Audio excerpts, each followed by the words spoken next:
Marc, chapitre 8. Ces jours-là, une foule très nombreuse s'était de nouveau réunie et n'avait pas de quoi manger.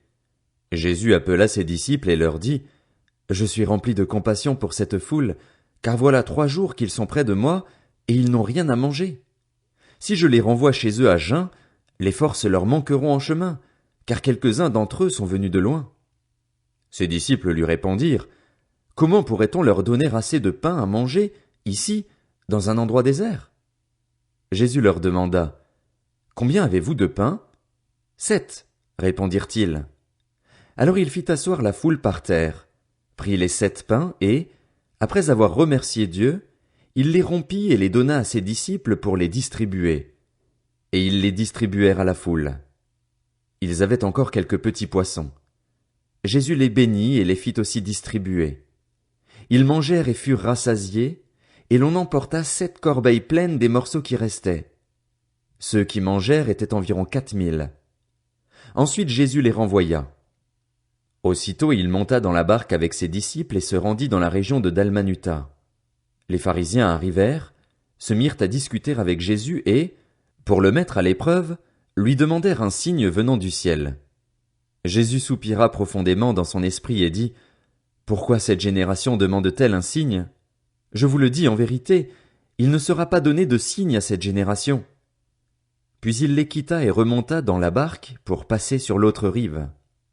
Les disciples avaient oublié de prendre des pains. Il n'en avait qu'un seul avec eux dans la barque. Jésus leur fit cette recommandation, « Attention, méfiez-vous du levain des pharisiens et du levain d'Hérode. » Les disciples raisonnaient entre eux et disaient, « C'est parce que nous n'avons pas de pain. » Jésus, le sachant, leur dit, « Pourquoi raisonnez-vous sur le fait que vous n'avez pas de pain? Ne comprenez-vous pas et ne saisissez-vous pas encore? Avez-vous encore le cœur endurci? Vous avez des yeux et vous ne voyez pas? Vous avez des oreilles et vous n'entendez pas? Ne vous rappelez-vous pas? Quand j'ai rompu les 5 pains pour les 5000 hommes, combien de paniers pleins de morceaux avez-vous emporté? 12, lui répondirent-ils. Et quand j'ai rompu les 7 pains pour les 4000 hommes, combien de corbeilles pleines de morceaux avez-vous emporté? 7, répondirent-ils. Et il leur dit, comment se fait-il que vous ne compreniez pas encore? Ils se rendirent à Bethsaïda. On amena un aveugle vers Jésus et on le supplia de le toucher. Il prit l'aveugle par la main et le conduisit à l'extérieur du village. Puis il lui mit de la salive sur les yeux, posa les mains sur lui et lui demanda s'il voyait quelque chose. Il regarda et dit, « J'aperçois les gens, je les vois comme des arbres, et ils marchent. » Jésus lui mit de nouveau les mains sur les yeux et, quand l'aveugle regarda fixement, il fut guéri et vit tout distinctement. Alors Jésus le renvoya chez lui en disant, « N'entre pas dans le village et n'en parle à personne. » Jésus s'en alla avec ses disciples dans les villages voisins de Césarée de Philippe. Il leur posa en chemin cette question. « Qui suis-je, d'après les hommes? » Ils répondirent, « Jean-Baptiste. » D'après certains, Élie. D'après d'autres, l'un des prophètes. « Et d'après vous, qui suis-je? » leur demanda-t-il.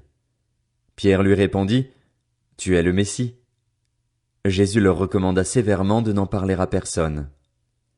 Alors il commença à leur enseigner qu'il fallait que le Fils de l'homme souffre beaucoup, qu'il soit rejeté par les anciens, par les chefs des prêtres et par les spécialistes de la loi, qu'il soit mis à mort et qu'il ressuscite 3 jours après. Il leur disait cela ouvertement. Alors Pierre le prit à part et se mit à le reprendre. Mais Jésus se retourna, regarda ses disciples et réprimanda Pierre en disant, « Arrière, Satan, car tes pensées ne sont pas les pensées de Dieu, mais celles des hommes. » Puis il appela la foule avec ses disciples et il leur dit, « Si quelqu'un veut être mon disciple, qu'il renonce à lui-même, qu'il se charge de sa croix et qu'il me suive. En effet, celui qui voudra sauver sa vie la perdra, mais celui qui la perdra à cause de moi et de la bonne nouvelle la sauvera. Et que servira-t-il à un homme de gagner le monde entier s'il perd son âme? Que donnera un homme en échange de son âme? En effet, celui qui aura honte de moi et de mes paroles au milieu de cette génération adultère et pécheresse, le Fils de l'homme aura aussi honte de lui quand il viendra dans la gloire de son Père avec les saints anges.